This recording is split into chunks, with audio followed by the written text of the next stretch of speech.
Wow. Thank goodness my suntan doesn't need topping up. Good afternoon, everybody. Thank you for joining us. Just so you know, and so to control the bad language, we're being live streamed on YouTube. So everybody has to behave. I'm Rajesh Vohra from Strover Hotels.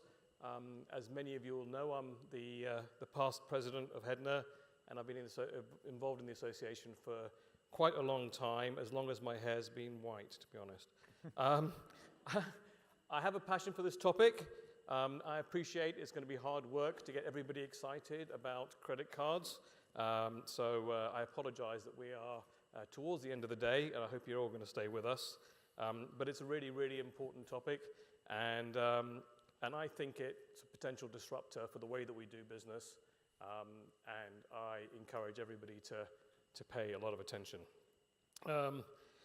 In an industry where the customer is often not present at the time of the payment being processed, or is making a reservation with a third party who simply passes on their payment details, could a change in the legislation around the way credit card payments in Europe fundamentally alter the way the hospitality industry does business? To help me discuss this issue, I have two preeminent, they told me to say preeminent, I don't believe that, preeminent thinkers in the European payment industry. We have, to my immediate left, Pascal Burg. Pascal is a director of Edgar Dunn and Associates. He an international consultancy focused on payments. Pascal runs the travel practice globally, helps his clients make the most of payment trends and opportunities, and enjoys cycling, and has asked me to extend an invitation to the whole audience to join him for a ride later on. To Pascal's left is Paul Rodgers. Paul is chairman and founder of Vendicom, a European evangelist at the World Wide Web Consortium for Payment Sector, and a member of the UK Payment Systems Regulator Panel. His work with Vendicom, did I go silent? His work with Vendicom ensures that all stakeholders in the industry are connected and have access to authoritative, independent information on strategic, innovative developments, standards, regulation, and market opportunities. I defy anyone to say that after a drink tonight. So Paul has accepted the poison chalice of doing an intro on the topic. And the reason we're doing the intro is because we're quite aware that there's going to be mixed knowledge on what this topic's about, and especially for people from outside of the EEA. So he's going to do a little presentation for us, a little basic primer. And we apologize if there's information in it that you guys already know. As I said, very mixed knowledge in the room. And I know from some of the panels and heated conversations we had yesterday, there are some people who have very strident views, and they don't always concur in the payment space already. So I expect some lively questions to be asked later on. Once Paul's completed his presentation, we're going to move to a Q&A format. I've got some questions prepared, but really, we've talked about this quite a lot. I'm really more interested in your questions, and I encourage you guys to pose them. There's quite a lot of different use case scenarios that I think are going to make life quite interesting. And lastly, we apologize in advance if we don't have any answers, because some of the questions, there frankly are no answers today. So with no more ado, I'd like to hand it over to Paul. Thank you, Rajesh, and thank you for joining us for this very important session this afternoon. I, as Rajesh said, just going to take a few minutes to cover some of the basics. It doesn't get much more basic than this.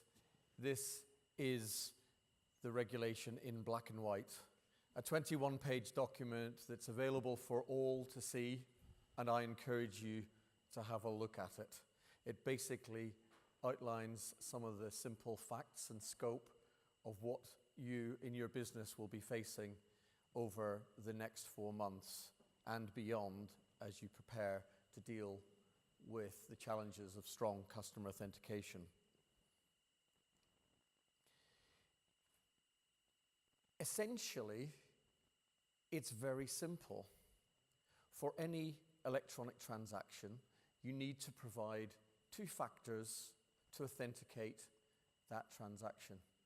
That can be something that the payer knows or possesses or is. So something relatively simple.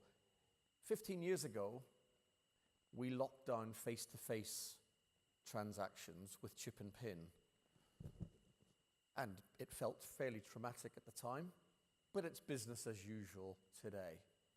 So this, I think, is coming at an important moment. Perhaps some would argue that it should have come before now.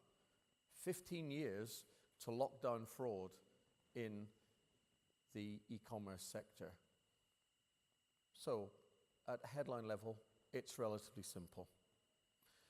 So what are the basics? It's a European regulation. And some of you may be asking, why am I only hearing about this now?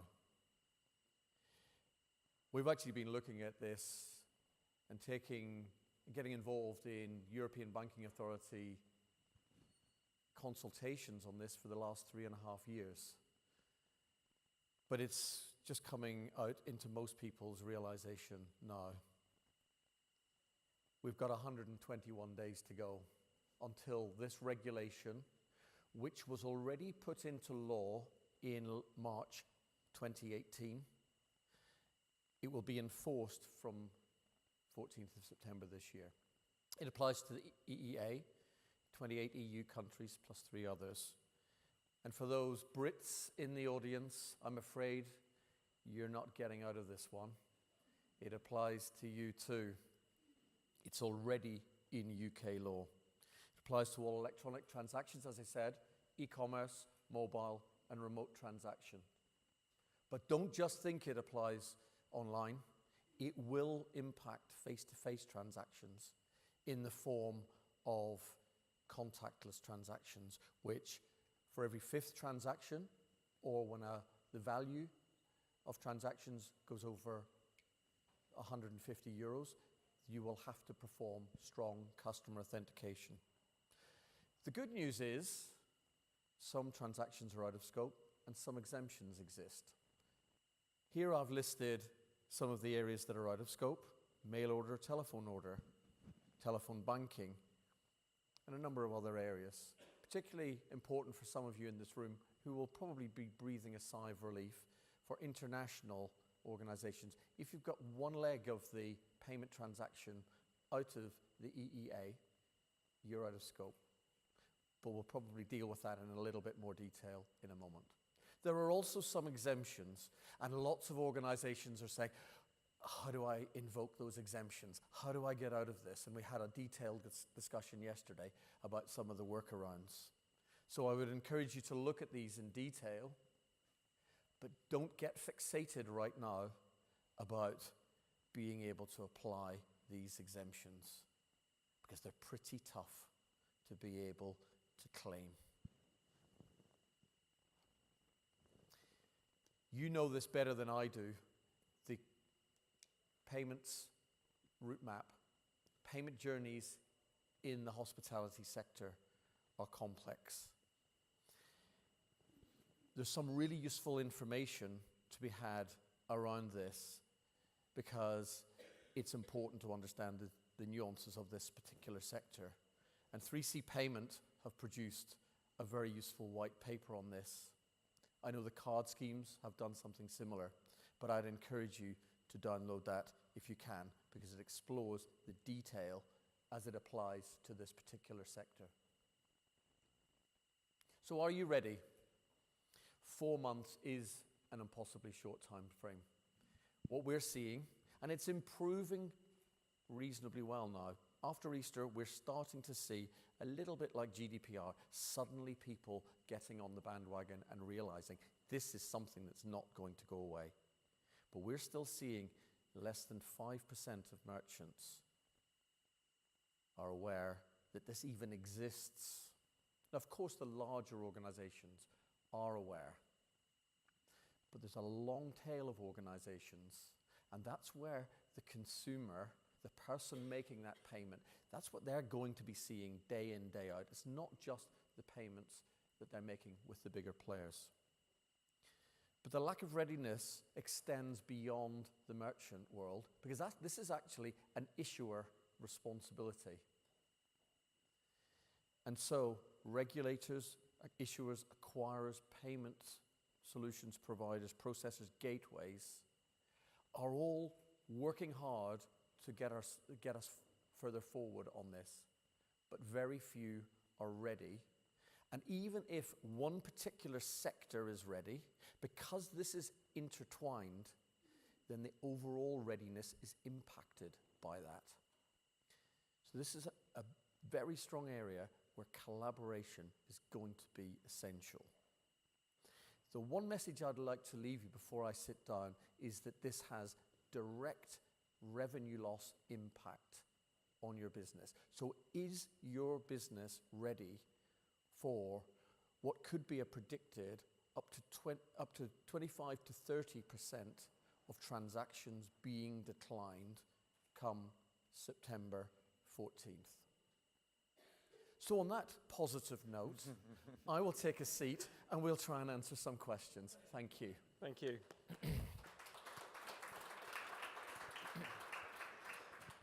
Thank you, Paul. So, as I said, I've got a few questions prepared. You all know how the app works because we've mentioned it 286 times today. I've been counting. So, please do put any questions you have to the panel who are preeminent, as they told me to tell you.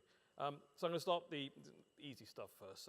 So Pascal, why do we have this regulation in the first place? Life was very, very nice without it. Why do we need this pain in the ass in the first place? Well, I think that's a very good question to ask. Thanks for your summary. I thought it was very clear. So if you ask the regulators why they came up with it, there are two objectives. And these two objectives are a little bit in conflict. The first one is to foster innovation and more competition. They looked at banking and payments in general, and they said, well, let's maybe open the door to get new entrants to come in, fintech, and they'll innovate and there'll be more competition, so it'll be good. So that's the first objective. That's a good That sounds like a great idea. Let's do Fair enough, that. right? Yeah, sure. Now, the second objective, if you let more people into your house, you think about security. So at the same time, they say, well, we have to increase security because we might let these new players come in that are not banks. And also they looked at some data. I'm a consultant, so I like numbers. The European Central Bank last year, they did a report and they looked at credit card fraud or card fraud in Europe. And for customer not present, it's about 1.3 billion euros today. And what they don't like is the curve. The curve is like that. I think it's about an increase of over 60% in customer not present fraud over the past 4 years. And we're mostly a customer not present kind of industry today, right? Exactly. And if you keep that in mind, that's why they came up with this requirement for strong customer authentication to open up the door, but when people come in, be sure we know who they are. Thank you. Did I convince you? Yes. Oh, I'm convinced. Let's do it. And in a practical sense, because I think it's a very daunting thing, and some of the reduced income that Paul's predicting is frightening. In a practical sense, what does the new legislation mean for the way that we have to operate our business? Well, for these people, what's the advice for the audience here who've got this challenge to look forward to? Well, for people in this room, in the short term, it means a lot of disruption. So it means a lot of people in this room are very busy already, or will be busy over the next few months, to try to work out how can I change my process. Maybe I need a new payment partner. Maybe I need to do something different to avoid losing 25% or 30% of my revenue because now the banks are declining this transaction. So in the short term, it's disruption, it's more work, it's a real change management project. In the long term, the hope is much lower fraud and more confidence among consumers to buy and order online. So maybe short-term pain, long-term gain. That's the hope. Paul, in the panel that we were in yesterday, there was some debate about whether the banks would really enforce the regulation and ask for the second factor authentication. Do you have a sense of where that's going? Do we have any data points that we can look at to say this is the direction it's going to go? Yeah, I think that there's a growing realism that whilst the banks have been well prepared for bank-based payments, the readiness in relation to card-based payments particularly, it just isn't there. And there's an increasing realization that some sectors are affected more than others. Are less well prepared than others, perhaps? Yeah, much less well prepared than others. And I think it's going to be a real challenge, because at one level, as I said, it's 15 years since we locked down face-to-face. So this has got to be done. But the fact that a lot of people are just finding out about it now, it means that some sensible transition relief on this is sensible. The real challenge is, this is law. The competent authorities, Financial Conduct Authority in the UK and their equivalents across the rest of Europe, really have been saying, we are going to enforce this. And if they now don't enforce it, they're not going to look like particularly competent authorities. Incompetent authorities, well, perhaps. Maybe. And so there's the real dilemma for them. Have we legislated towards an uncompetitive economy, which is actually what could be the case here? And so I think some realism is likely, but it needs to be very, very clearly defined. There's been some statements coming out of the French authorities, but they're very bland, talking about 10% readiness in CNP by July this year, higher percentage by the end of the year. You have to translate CNP. Cardholder not present transactions. Sorry for the... Yeah, if there's any jargon, somebody shout, because there's a lot of jargon in this topic. I apologize. You're right, and apologies for that. I've just lived this for 15 years, and I've lived SC, Strong Customer Authentication, for the last 3.5. So I think if we can get really clear, deliberate messages, so that the industry, who would be very tempted to go, oh, we see a little chink in the armor here, we're not going to do anything. That's not the appropriate reaction. It does need to be phased, but we need to start taking action. So, I mean, basically what you're saying is there may be some leniency, but we just don't know, and certainly people shouldn't depend on it.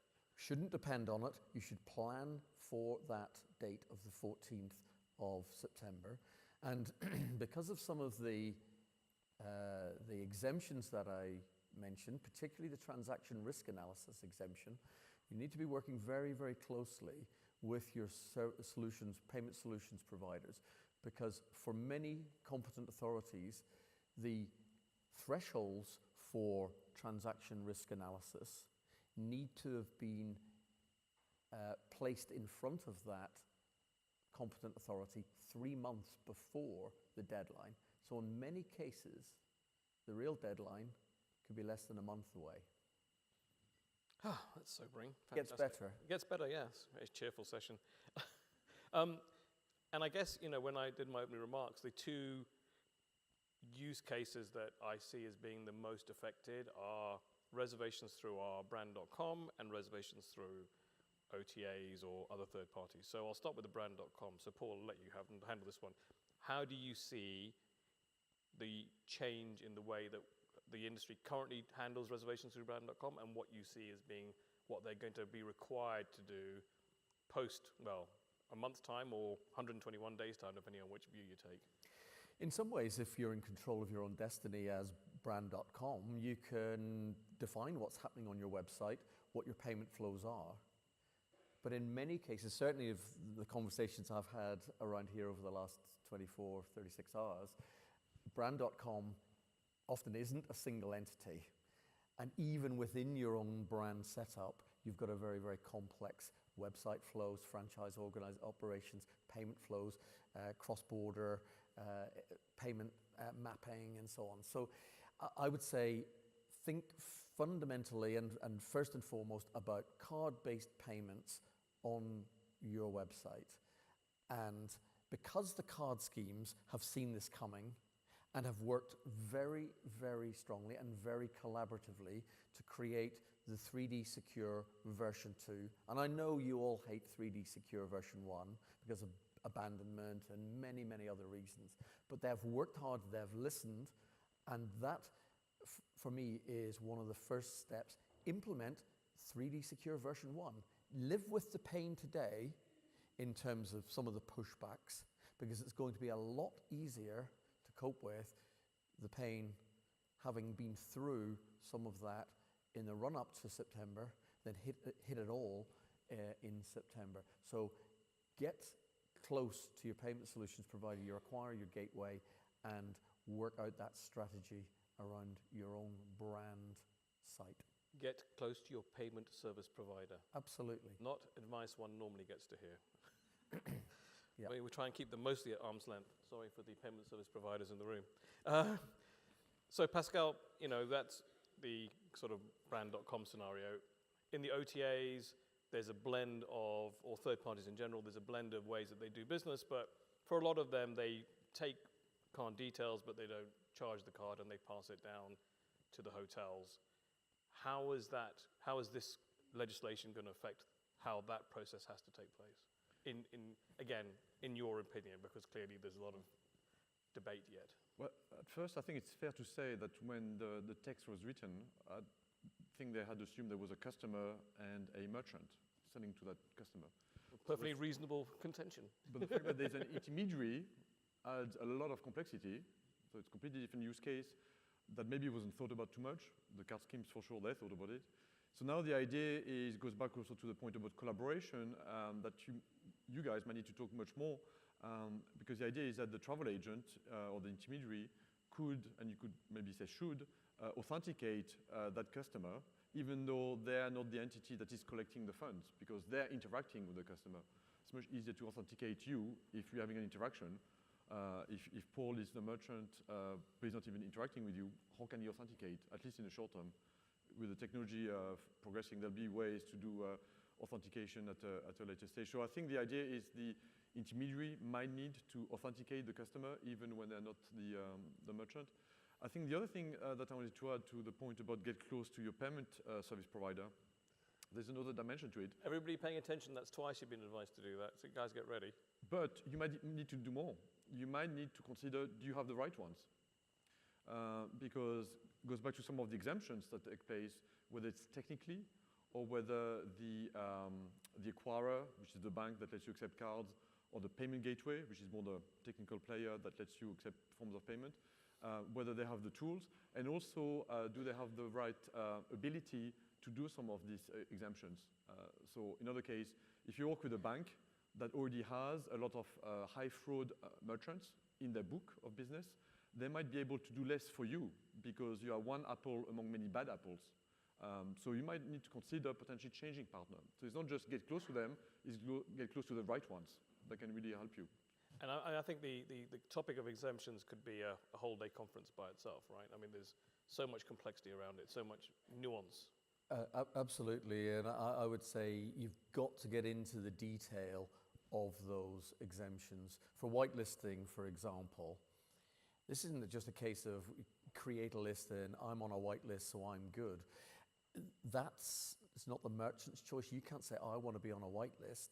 That is the issuer saying to their cardholder, you transact with this merchant, would you like to put them on your whitelist? Now, it may be one reason you should really think hard about taking Amex, because they are, and I'm sure you do, and I'm not advocating any one scheme over the other, but they just happen to be in a position. Remembering the HEDNA code of conduct, Paul. Yes. Yeah. We're not recommending any particular card. All card schemes are created equal, aren't they? Absolutely. The environment where they can take, they're controlling the relationship as acquirer and card issuer allows them to create that whitelist more easily. Now, the other schemes will work hard and the issuers will work hard to create whitelists.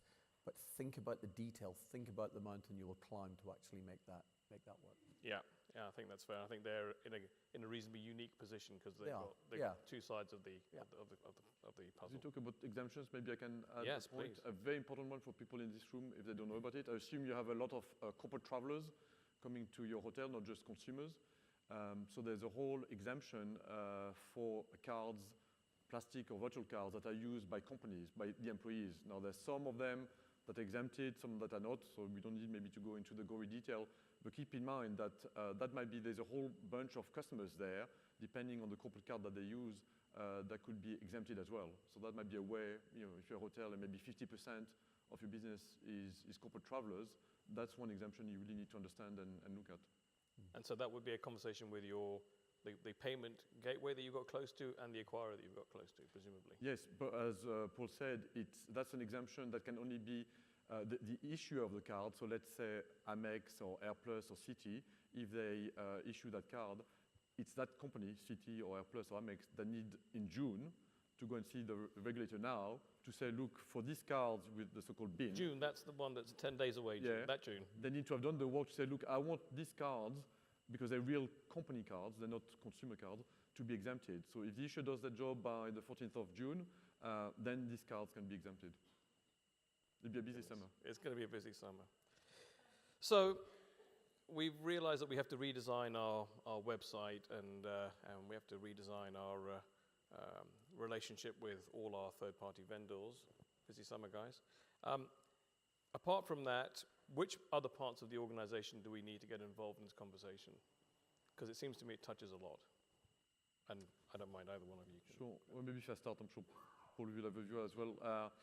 To start with, anybody interacting with your customers, whether it's anything as basic from front desk, call center, because if you get more declines, or if now customers have a different purchasing experience than they used to, quite often they might call you or they might complain or what's happening. I went to your hotel a few months ago. I didn't have to do that. Why do I need to do it now? And now it was declined. Now, it might not be the fault of the hotel that they declined, but they need to talk to someone. So as basic as that. I think that's quite an important thing that we've certainly realized, that there's going to be, that same customer is going to have very different experiences depending on that particular transaction, that particular value, that particular contactless or contact, whatever it is, and they could have a very, very different, in the same transaction set, they could go to the bar 3 times and have 2 different types of experience. And I think getting people to understand that, hopefully people will learn that over time, that it's not to do with the retailer, but today I think whenever there's any problems with your credit card, the first person you shout at is the retailer and not at the payment gateways or the acquirers we've got close to. That's when you need to have staff that know what to say. Then they can refer, look, there's a new European regulation. It's there to protect you, and it's the bank that has more power that can decide. So you might need to. We can't explain why they can't get pre-auth released yet. There's no chance of getting them to understand that. Yeah, I agree with what Pascal's saying. Customer experience is going to be quite dramatically affected by this, and so anything that can alert the consumers to what they're likely to see. The real challenge is going to be, the real challenge comes from the fact that you're going to have quite a different experience for every different issuer, because they're going to be implementing this in a different way. In some ways it's easier, front desk, where you can actually explain something face to face. What messages go out on a website when something's declined is really crucial. But also think about getting legal teams, fraud teams, others like that, looking at how are you going to, in other sectors we're dealing with parts of the organization that are looking at debt recovery. If you haven't been able to claim for a no-show or whatever, what's your process going to be there? With other sectors likely to find this problem arising as well, just the sheer resource, physical resource of people that are expert in getting on the phone, chasing unpaid bills, that in itself, this isn't just a technology issue, this isn't just a payments issue, this will affect the basic processes and business flows that you're finding in your business going forward. So I'm delighted that we're going to solve the whole fraud problem, and credit cards are going to be great, and all that will be declining in terms of customer not present transactions. But this morning, Robert gave us a really interesting presentation, and he talked about being customer-centric, about being frictionless, and all these things. It seems to me that these two things are mutually exclusive. How are we going to be frictionless and customer-centric and put all these 18 barriers in the way? So if you speak to the industry, the answer is one word. It's biometrics.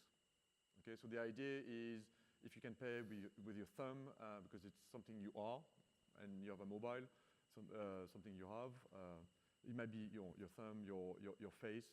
The downside with that is it might not be as simple as that.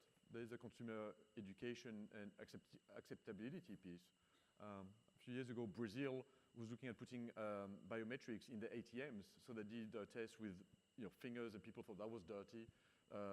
Retina, and people didn't want to have Star Trek things in their eyes. So it's also finding what works for consumers and explaining to them. I mean, for us, maybe it sounds basic because we use our smartphone a lot, but how it works. Maybe if I haven't used Apple Pay before. So there is a consumer education piece. So I'm not sure that biometrics is a very simple answer, but a lot of folks in the industry assume that biometrics might be the way to get both a secure transaction, but as close to frictionless as you can get. And I think this is a great opportunity. At one level, I'm really glad that this has come because it's forcing the industry to look at some questions that probably should have been looked at quite some time ago. But it also gives you some positive opportunities to assess how you're engaging with your guest. How can you drive them to the phone, to an online way of interacting very directly with them, embedding payments into the solution so that they can use the biometric solutions. So think about how you could use this as a positive opportunity to bring your disparate organization, whether it's direct, franchise, whatever style of organization, around really good resources. Because at the end of the day, the consumer is becoming a lot more aware of their own personal information, their identity, and where that information is going. So turn this into a positive message. We are doing this to protect you. And if you can start with that message, then they will be a lot more, maybe not happy, but they'll be more understanding and will start to walk that journey with you, knowing that you're on their side. Okay, well, we've got loads of questions here, and we've got 5 minutes, and I've got a ton more questions to ask you. So I'm going to try and rattle through a few quick-fire questions off the audience. So the one that has the maximum number of ups is, what best practices do you see to handle collection of no-show fees / cancellation fees? Without a card present, how will we mitigate this? So the idea There's the easy question to start with. Okay, so there's a whole debate. Now it gets another acronym. It's MIT. You're going to hear about MIT, Merchant Initiated Transaction. So there's been a lot of lobbying to allow a merchant like yourself to charge a card to initiate the charge of the card. For instance, if there's been an incidental expense or a no-show. So when you read the responses, there's some conditions as to when you can do a merchant-initiated transaction. And as Paul explained, the good news is they're out of scope. So if it applies, if you can make sure it applies in your use case, it's a way to charge the card without having to do 3D secure or some kind of biometric. Because by definition, the customer is not there. If they did not show up, yes, they're not there. But I guess there's some confusion about whether you have to authenticate them to begin with before you can. But we could get into the weeds here, right? There are some issues around that, but it will be essentially a merchant-initiated transaction is the way to go. How will SCA impact B2B card payments? Not just corporate cards, but also virtual card payments. This is easy. Okay, so the idea is that when you listen to the FCA in the UK, if it's a card, it doesn't matter if it's plastic or virtual or lodged in the name of a company, that is kind of exempted. It's the famous Article 17. So the idea is if it's a virtual card in the name of the agent or in the name of IBM or whoever or Pricewaterhouse, whoever the company is, that should be exempted. So I'll pass it on to you, Paul. Hospital pass. Will this change the way that OTAs send credit card details containing CVV information? How come some markets require CVV to debit a credit card and some markets don't? CVV information is a common subject for credit card frauds worldwide. That's an easy one. Yeah, it's an interesting one. CVV does not factor in that two-factor authentication. You've got to have a unique two-factor. And so the card issuers will be generally going to issue a one-time passcode to a card holder, often via SMS. There may be other fallback mechanisms, email, direct phone line, whatever. So don't expect CVV to be part of this because it's just something you It's possess. still only one factor, right? It's just one factor. The card details, the expiry, and the CV2. is just one factor, something you possess. So that's really, it's a spurious point. And it kind of leads us into the next question, which I think is something that I think you're quite passionate about anyway, Paul, which is, how would you assess the SCA readiness of each of the parties involved in the classic distribution chain, from OTAs, channel managers, PMS, gateways, acquirers, and issuers? Well, I hear a lot of different things. I've spoken to some acquirers and some processors here. Some are ready. Some are claiming to be ready, but I'm not sure I see that evidence on things like the EMVCo website. So 3D Secure version 2 is a global standard that's been brought together by EMVCo. Currently, there are a very small number of organizations, whether processors or acquirers or so on, that have tested against 3D Secure version 2.1. One really important factor around this is, in order to invoke any of the exemptions, you have to have 3D Secure version 2.2. That's only going to be available for testing probably in the very near future. Probably in June with all the other things, right? Yeah.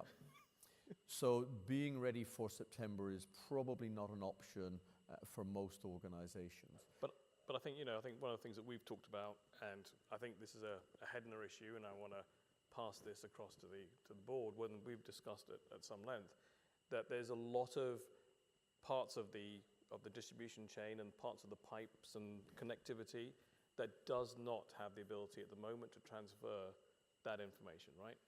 Well, 3D Secure's become a lot more complex. At one level, the consumer experience, it's a lot simpler, but in terms of what needs to go on at the back end, it's complex. There's heading towards 200 fields that could be used as authentication criteria. And so the gateways need to be capable of processing that.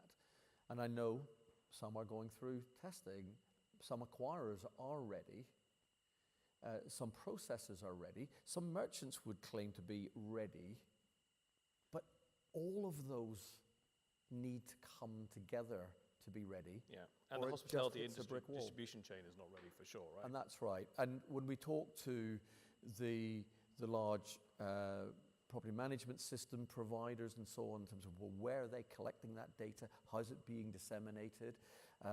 We're not just talking about a brand.com situation. We're talking about information being passed through from an OTA. Are they going to pass that through? Are they going to keep a lot of that behind and start to disintermediate the brands to a greater degree than they're already doing that?